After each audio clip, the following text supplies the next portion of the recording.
সালাম আদাব এবং নমস্কার। এখানে উপস্থিত অনেকে অনেকভাবে বক্তব্য দিয়েছেন।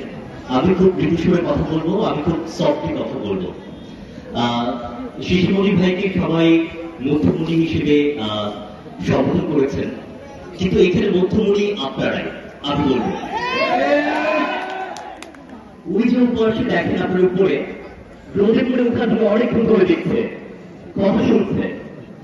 এইদিকে তাকান, এই লোকগুলো জুম্মার নামাজের পরে আপনারা কিন্তু ঘরে বসে আরাম আসে একটা ঘুম দিতে পারতেন, কিন্তু আপনারা সেটা না করে এখানে এসেছেন আমাদেরকে দেখতে, আমাদের কথাগুলো শুনতে, আপনাদের প্রত্যাশা এবং প্রাপ্তি সমীকরণ করে বেড়াতে, এবং আমরা আশা করি আপনাদেরকে আপনাদের যে প্রত্যাশা এবং প্রত্যাশার সমীকরণ আমরা বেরোতে সক্ষম হব। এখানে শিশিমণি ভাই তার আমি অনেক কথা শুনলাম।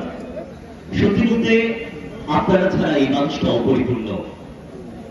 আপনারা যদি তাকে ভোট দিয়ে জয়যুক্ত না করেন, আপনারা যদি তার পাশে না দাঁড়ান, তাহলে এই মানুষটার পাশে দাঁড়ানোর মতো আর কেউ থাকবে না।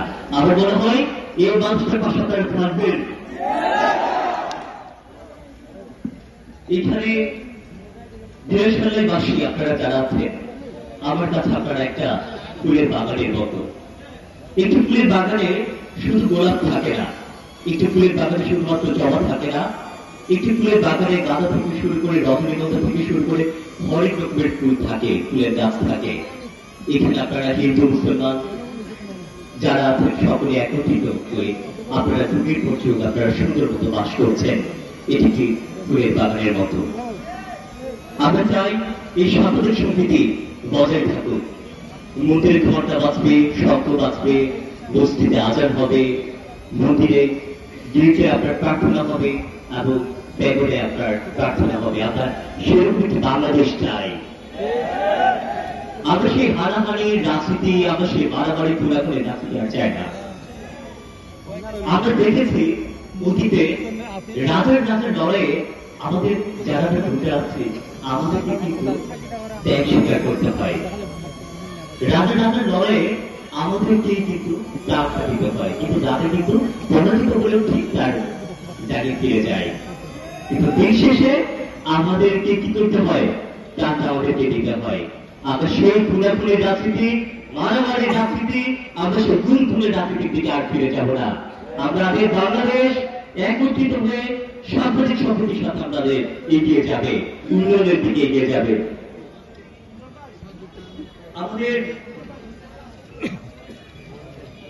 আমাদের নির্বাচন আসলে আমরা দেখি আমাদের প্রার্থীরা 5 বছর পরে একবার তার বাসা থেকে বের হয় নির্বাচনী প্রচারণা করার জন্য। সেই 5 বছর পরে আমরা আর দেখি না। সেটা আপনাদের এলাকায় হয়েছে কেউ বিগত সময় আমি জানি না, কিন্তু আমার এলাকায় আমি দেখেছি। তো আমরা এখানে দেশবাসীর যারা নির্বাচিত করবেন, তারা অবশ্যই আশা করি সেই প্রতিজ্ঞা নেবেন যে আপনার ঘর ঘর যাতে আপনার সেই ইশতেহার যেটা দিবে, ইশতেহার শুধুমাত্র দেওয়ার বিষয় না, ইশতেহার শুধুমাত্র আপনার লেখার বিষয় না, পয়েন্টে পয়েন্টে বলার বিষয় না। ইশতেহার হচ্ছে একটা প্রমিস, কথা দেওয়ার বিষয়। ইশতেহার হচ্ছে আপনি যেমন ধরেন আমি বললাম যে আপনার বাসায় আমি যাবো, আপনি আমাকে বলে যে আপনার বাসায় আপনি যাবেন, কথা দেন, আমি সেই কথা রাখবো কিনা। একজন স্বামী স্ত্রী বা আপনার ঘরে যে মা ছেলে বাবা মেয়ে যখন কথা দেয়, সেই কথার খেলা করে কিন্তু রাগারাগি হয়। আপনার কি বলবো, একটা আমি একটা আচ্ছা আচরণের জন্য আমি একটু বিরতি চেয়ে নিচ্ছি।